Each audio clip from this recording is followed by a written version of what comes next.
세코천년 제11편 러시아와 코리아 사이에 얽힌 이야기들입니다. 러시아와 코리아의 직접적인 조우는 1654년 또 1658년 이 조선의 효정 시절 두 번의 나선 정벌이 처음입니다. 조선 군인이 청나라를 도와서 러시아군을 격퇴한 사건인데요. 그 무렵에 러시아의 무장 세력, 정확히는 모피 사냥꾼들이 동쪽으로 계속 동진을 계속하다가 흑룡강, 러시아 이름으로는 아무르강이죠. 그것을 넘어오게 됐는데요. 이 청의 입장에서는 침략자들이니까 몰아내야만 했던 겁니다. 조선 포수들이 총을 잘 다룬다는 것을 알고 있었던 이 청나라 측이 조선에다가 도움을 요청을 했고 조선 조정이 군사 200명 정도를 파병을 했던 겁니다. 당시 청국으로서는 그럴 만한 사정이 있었습니다. 여진족이 세운 이 신생국 청이 명을 격파하고 베이징을 차지한 해가 1644년이었는데요. 1654년이면 조선이 파병한 그 해 말입니다. 10년밖에 안 된 거예요. 그러니까 모든 것이 불안정했지요. 청나라 군대는 나라 안에 반란 세력을 진압하기도 벅찼던 겁니다. 그래서 조선에까지 손을 벌렸던 것이죠. 청과 조선의 연합군은 러시아군을 격퇴를 했습니다. 그런데 역설적이게도 파병대장이었던 신유는 이것을 매우 수치스럽게 여겼습니다. 다음과 같이 탄식조의 시까지 남기면서 말입니다. 이 모피로드라고 하는 흥미로운 책이 있는데요. 이 책에 인용되어 있는 구절을 인용해 보겠습니다. 이영만리 출정에서 성공하기는 세상에 드문 일이긴 하건만 이 나그네의 마음은 어찌하여 또다시 장탄식인고. 파병대장이었던 신유 장군이 이런 탄식을 했던 겁니다. 그 무렵에 이 조선의 효종은 청나라를 정벌하겠다 그러면서 북벌론을 펼치고 있었습니다. 이 명나라를 무너뜨린 그 청나라를 치겠다는 거 아니에요. 누가 봐도 말이 안 되지만 조선의 사대부들은 다들 여기에 동조를 했습니다. 오랑캐 여진족이 세운 나라를 인정할 수 없었던 거예요. 그야말로 정신승리, 판타지 속에 빠져들었던 겁니다. 실제로 청을 칠 목적으로 군대를 길렀어요. 그런데 그 청이 파병을 요청해 왔으니까 정말 얼마나 난감했겠어요. 하지만 거부했다가는 병자호란 같은 이 전란을 다시 겪을 것이 뻔하지 않습니까? 그래서 부득불 파병을 하긴 했어요.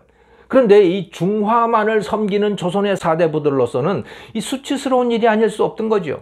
파병대장이었던 신유가 탄식을 한 이유가 바로 그것 때문이었던 겁니다. 사실 이들은 나선이라고 부르는 이 적군이 누군지 어떤 존재인지 알지도 못하고 싸웠던 거예요. 그냥 흉악한 오랑캐 정도로 본 것이죠.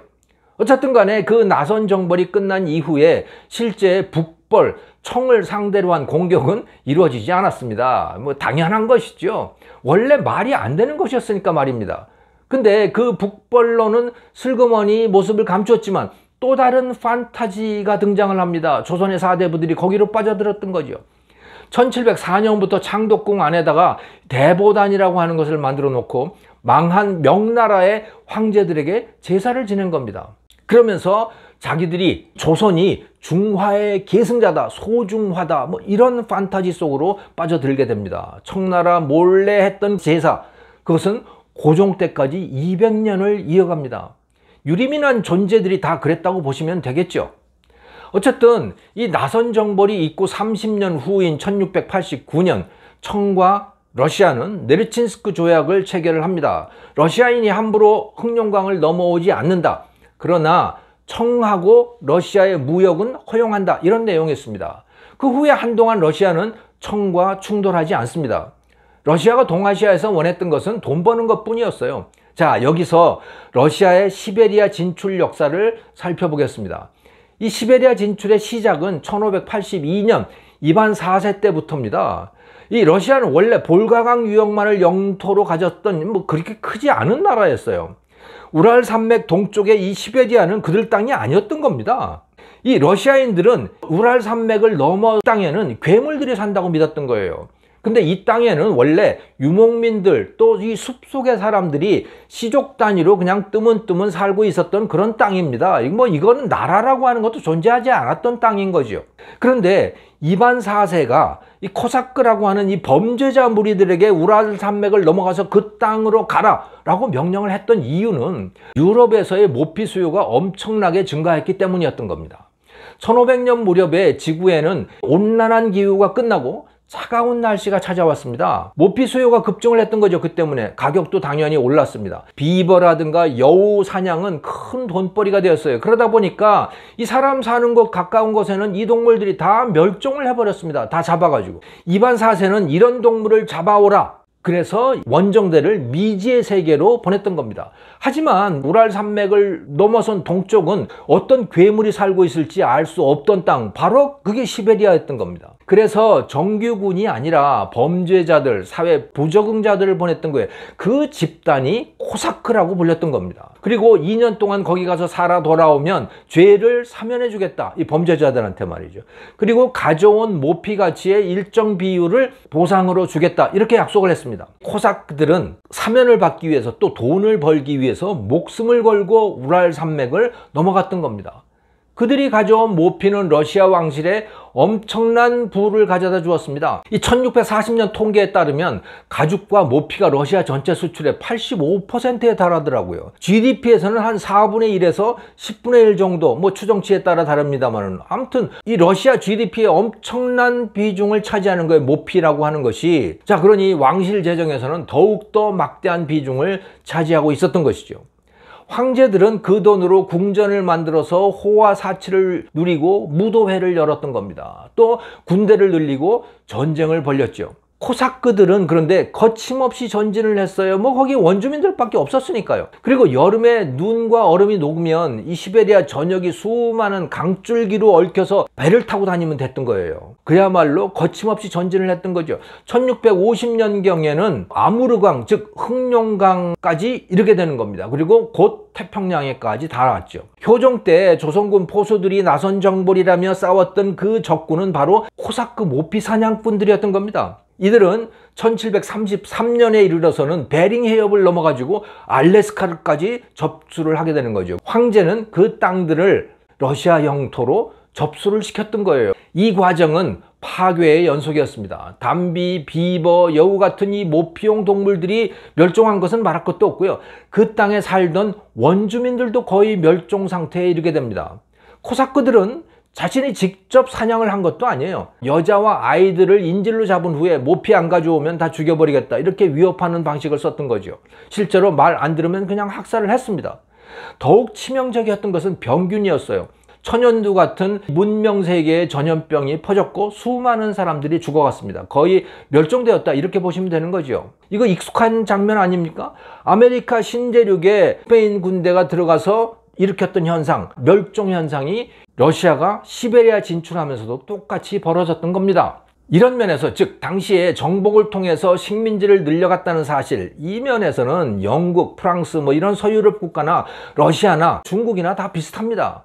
하지만 오늘날 그 일을 대하는 태도는 상당히 다르죠. 서방 국가들은 식민지를 정리하는 과정이 나름대로는 있었고, 나름 도덕적 반성 같은 것도 그 내부에서 어느 정도는 이루어졌습니다. 그래서 식민지를 점유하고 있기는 해도 그 중에 상당 부분 아직도 점유하고 있는 것이죠. 미국도 마찬가지 아닙니까? 하지만 그것이 최소한 잘했다, 뭐 이런 생각은 하지 않습니다. 하지만 러시아와 중국은 다른 거죠. 시베리아, 티벳, 신장, 이것을 정당한 자신들의 영토로 생각을 하는 거예요. 그것을 하는 과정이 잘못됐다는 생각도 전혀 없는 거죠. 정복 과정에서 있었던 원주민 학살에 대한 반성, 그런 거 없습니다. 우크라이나 침략을 부끄러워하지도 않고 오히려 국민 다수가 지지하는 현상, 이것은 바로 이런 역사적인 뿌리가 있는 것 아닌가, 이렇게 생각을 해봅니다. 한편 러시아의 영토 확장에 가장 마음 불편해하는 세력, 그것은 영국과 일본이었습니다. 영국 입장에서 한번 생각해 볼까요? 영국은 러시아보다 훨씬 발전되었습니다. 19세기에 1인당 소득이 러시아의 4배가 넘었죠. 하지만 인구로 보면 6분의 1에 불과했습니다. 영국은 2천만, 러시아는 1억 3천만 명이에요. 현재 중국이 선진국은 아니잖아요. 하지만 인구가 많기 때문에 강대국이잖아요. 같은 원리로 러시아도 강대국이었던 것이죠. 영국은 그 러시아가 식민지인 인도를 넘볼까 봐 노심초사를 했습니다. 그 때문에 1853년 크림 전쟁에서 오스만 제국 편에 들어서 참전을 했던 것이죠. 또 1893년에는 아프간 그 북쪽 사람들과 전쟁을 해서 듀란드 라인이라고 하는 선을 긋지요. 그 남쪽을 영국 세력권이다, 그러니까 러시아는 내려오지 못해 라고 못 받고, 그리고 아프간이라고 하는 그 완충지대를 두었던 겁니다. 듀란드 라인의 남쪽이 현재 파키스탄, 북쪽이 아프간인데요. 그 때문에 파슈툰족은 원래 살고 있던 거기에 금이 그어져 버린 겁니다. 그래서 그 북쪽은 아프간이 되고 남쪽은 파키스탄이 된 거예요. 파키스탄에 속한 파슈툰족, 거기에서 나온 세력이 바로 탈레반인 것이죠. 그들이 지금 아프가니스탄을 장악을 하고 있는 겁니다. 이 역사라고 하는 건 참 복잡합니다. 따지고 들어가 보면. 자, 다시 러시아로 돌아오죠. 이 러시아 입장에서는 바다로 나가고 싶은데 크림 전쟁에 졌기 때문에 흑해가 막혀버렸어요. 블랙시가. 근데 인도양 진출은 또 듀란드 라인으로 막혀버렸습니다. 그나마 출구를 찾은 곳이 중국입니다. 이 아펜 전쟁 이후에 중국은 만신창이가 되어버렸죠. 거의 무방비 상태가 되어버렸습니다. 그냥 밥이에요, 서방 세력에. 영국, 프랑스가 만들어 놓은 밥상, 이 중국에다가 밥상을 차려놓은 겁니다. 근데 러시아도 거기다 숟가락을 얹고 나섰습니다. 그래서 1858년 아이훈 조약이라고 하는 걸로 만주 땅의 상당 부분을 러시아가 차지를 했고요. 1860년 베이징 조약으로 이 연해주까지 차지를 했습니다. 그래서 코리아와 국경이 닿게 되었죠. 영국 입장에서는 그런 러시아를 보면서 여간 마음이 불편한 게 아니에요. 조선이라든가 이런 곳에서 부동항, 항구라도 러시아가 손에 넣는다면 영국의 해상 패권이 도전을 받을지도 모르는 일입니다. 일본 역시 러시아의 팽창 정책이 곱게 보이지 않았습니다. 일본은 일찍이 17세기부터 네덜란드의 신기술을 습득하고 있었죠. 그리고 1853년 미국배 흑선이 개항을 요구했죠. 그 사건 이후에 이 서양의 문화와 산업을 적극적으로 받아들이기 시작했습니다. 그리고 산업혁명을 치르고 있는 중이었어요. 강대국이 되어가는 과정이었죠. 그러면서 탈아 입구를 외쳤습니다. 아시아를 벗어나 유럽 국가처럼 되겠다라고 하는 그런 꿈인 거예요. 그런데 유럽에서 담고 싶어 하는 것 중에는 기술이라든가 문화뿐만이 아니고 제국주의, 식민지 개척, 이것도 포함되어 있던 겁니다. 일본의 꿈에. 대동아 공영권, 즉 아시아는 일본의 것이다. 이것도 탈아 입구의 일부였던 것이죠. 그러기 위해서는 조선을 청에서 독립시켜야 됐던 겁니다. 조선은 실질적으로 청의 속국이었으니까요. 그래서 일본의 우호적 세력을 만들어야겠다. 이것이 일본에게는 급선무였던 겁니다. 그래서 1884년 후쿠자와 유키치 등이 나서가지고 김옥균의 갑신정변을 도와줬던 겁니다. 그런데 청나라 군대가 무장 진입을 해가지고 갑신정변은 와해가 되어버렸고 일본도 실패를 했던 겁니다. 1894년부터 시작되었던 이 동학밀란에서도 청과 일본은 한반도 지배권을 두고 서로 다퉜습니다. 자, 그리고 이 둘 사이의 갈등은 같은 해 7월 청일전쟁으로 비화되죠. 청일전쟁은 일본의 승리로 끝납니다. 1895년 4월 청은 시모노세키 조약을 통해서 조선이 완전한 독립국이다 이렇게 인정을 합니다. 청의 속국이 아니라는 거예요. 청나라가 조선에서 손을 떼겠다, 그러니 일본이 알아서 하라 라고 하는 말인 것이죠. 그리고 이 조약으로 일본은 타이완에 대한 지배권도 획득을 하게 됩니다. 자, 믿어왔던 청이 저렇게 됐으니 고종과 민비의 입장에서는 난감했던 거지요. 갑신정변 세력을 도륙한 장본인이 바로 자신들 아닙니까? 고종과 민비. 그래서 고종 내외는 러시아의 힘을 빌려서 일본을 막고자 했습니다. 일본은 그것을 두고 볼 수 없었기 때문에 급기야 왕비를 시해를 하게 되죠. 공포에 질린 고종은 러시아 공사관으로 도망을 갑니다. 그리고 러시아 황제에게 도움을 청하죠. 바로 아관 파천이라고 불리는 그 사건입니다. 그러면서 러시아와 밀약도 체결을 합니다. 조로 밀약인 거죠. 사실 러시아는 그런데 조선에 대해서 큰 관심이 없었어요. 왜냐하면 경제적 이익이 별로 크지 않았던 겁니다. 부동항이 필요하긴 했지만 이미 청내 위순항, 대련항을 지배를 하고 있었어요. 이미 러시아는 그때. 그리고 또 시장도 별로 크지 않았던 거죠. 그럼에도 불구하고 러시아의 니콜라이 2세 황제는 고종을 우호적으로 대했습니다. 하지만 러시아에 신경질적으로 대응해온 영국의 입장에서는 러시아가 조선을 통해서 태평양 진출을 꾀하려 하는 거 아니냐 이렇게 받아들였습니다. 그래서 1885년부터 2년간 남해에 있는 거문도를 점령을 했죠, 영국이. 그리고 거기에 해안포 진지를 만듭니다.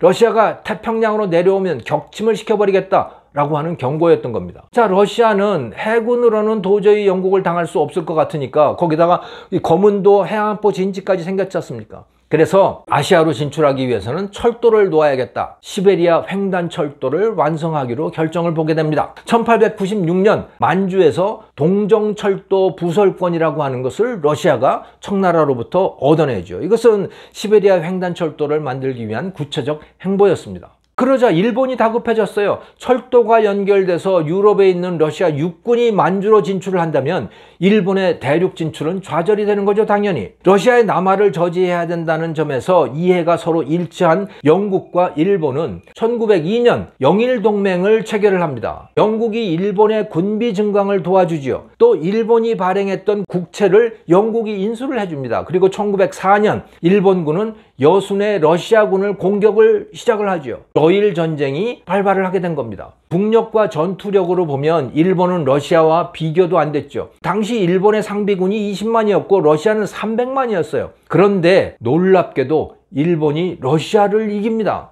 죽기 살기로 싸운 덕분이기도 했지만 영국이 도와준 덕도 크게 작용을 했던 것이죠. 자기 나라 군대가 약체로만 알았던 일본에 패하자 러시아인들이 엄청난 충격을 받게 되죠. 러시아인들은 황제를 아버지처럼 존경해 왔는데 그 존경심이 무너졌습니다. 게다가 일본의 스파이가 내란을 부추기고 돌아다녔어요. 그러면서 러시아는 황제를 몰아내려는 혁명의 소용돌이로 빠져들게 됩니다. 결국 1917년 볼셰비키 혁명으로 러시아는 사라지고 소비에트 연방공화국이 탄생을 하게 됩니다. 러일 전쟁의 승전국 일본은 영국과 미국 등의 묵인하에 조선하고 1905년 을사조약을 체결을 합니다. 조선의 통감부를 설치를 하고 조선의 외교권을 일본인들이 가져갔습니다. 조선은 그때 이미 사실상의 식민지가 되었습니다. 1910년 한일 병합은 형식적인 절차에 불과했던 것이죠. 그리고 1945년 8월 일본 천황이 미국의 무조건 항복을 선언하고 나서야 비로소 이 코리아는 일본의 지배에서 벗어나게 됩니다. 세코천년 제11편 러시아와 코리아의 이야기 시청해 주셔서 감사합니다. 이어질 제12편 미국 이야기도 많은 시청 부탁드립니다. 감사합니다.